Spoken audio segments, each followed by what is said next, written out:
La CCB, en fait, on a des programmes pour inciter la consommation du blé dur, de faire valoir un petit peu le point de vue national. Les gens ne savent pas ce qu'ils mangent.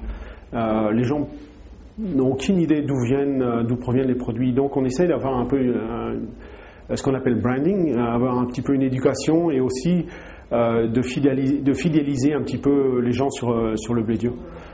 Il y a beaucoup de produits au Canada on exporte le blé dur et on achète les pâtes. Donc ça permettait de montrer que même les pâtes qui sont de l'étranger peuvent être avec du blé dur canadien, mais on peut le produire aussi au Canada. Même si le Canada n'est pas le plus gros producteur de blé dur, on va dire, c'est l'Europe le premier producteur de blé dur. Nous sommes quand même, d'un point de vue échanges mondiaux, parce qu'on va parler de commerce, on représente à peu près, disons, la moitié du commerce mondial de blé dur. En 2008, on a été dans le cœur de l'actualité, dans le sens que le Canada était un petit peu absent des marchés pour quelques mois. L'explication est relativement simple. On a eu une récolte qui était tardive, après une année où on avait en fait gratté le fond des cellules, on n'avait plus de stock. Donc on ne pouvait pas vraiment vendre quelque chose qu'on n'avait pas encore, disons, battu. Donc c'est pour ça un petit peu on a été en dehors des marchés. Donc une grosse inquiétude à se demander qu'est-ce que le Canada fait, etc.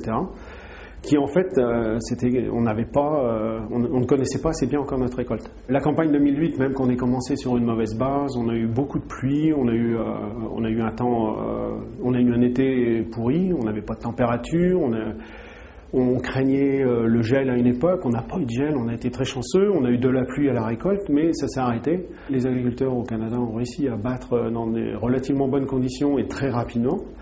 Et en fait, on a eu une récolte record. On a eu une récolte de 5,5 millions de tonnes.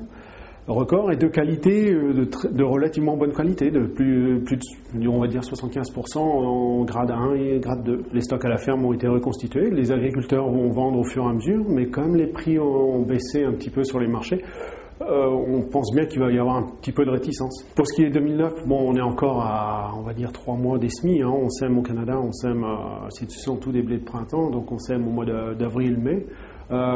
Pour l'instant, nos prévisions sont pour une baisse de 15 à 20% de l'emblavement en blé dur en faveur des légumineuses. Baisse importante parce que les agriculteurs vont garder certainement une partie de leur récolte 2008 en stock. Ceci parce que les prix par rapport à l'an dernier sont à la baisse, donc l'incitatif n'est pas là. Et ils peuvent voir aussi qu'à l'étranger, les surfaces ont diminué, donc peut-être qu'ils estiment que le marché va être relativement soutenu sur la récolte 2009. Donc il n'y a pas l'incitatif. Les changements de la politique agricole commune ou les changements de politique dans les pays étrangers, dans les pays qui sont de la filière blé dur, nous intéressent toujours. On essaie toujours de comprendre ce qui se passe, quel va être l'impact sur les marchés, sur les prix. Tout ça pour notre planification stratégique. On est obligé d'être au courant de ce qui se passe dans les autres pays. Pour l'instant, on ne peut pas adopter de position. On a les mêmes règles du jeu que vous avez en Europe en ce qu'il en vient dans la qualité des produits. Ceci étant dit, au Canada, on travaille en extensif. Donc il y a beaucoup de choses, beaucoup de problèmes que vous avez en Europe à cause de votre climat, à cause de vos règles, etc., que nous n'avons pas.